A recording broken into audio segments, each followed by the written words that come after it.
तैयारी से खबर देंगे जहां कराची में रेंजर्स और पुलिस ने मुश्तरका सर्च ऑपरेशन के दौरान 6 मुल्जिमान को हिरासत में ले लिया है। तफसीलात क्या हैं जानेंगे डॉन न्यूज के नुमाइंदे सैयद वसीम से। सैयद वसीम बताएगा, जो मुल्जिमान गिरफ्तार किए गए हैं उनके हवाले से क्या तफसीलात मजीद सामने आई हैं?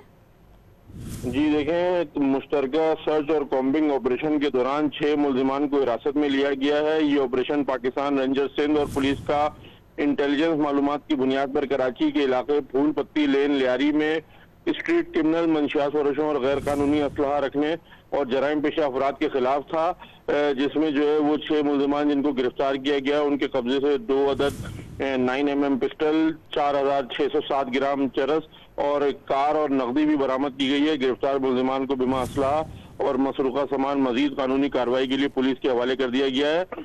और रेंजर्स ने अवाम से अपील की है कि ऐसे अनासर पर इत्तला रखी जाए और फौरी तौर पर अगर कोई ऐसी नकल हरकत अवाम देखते हैं तो उसको फौरी तौर पर रेंजर्स की हेल्पलाइन पर जो है बताया जाए। जी।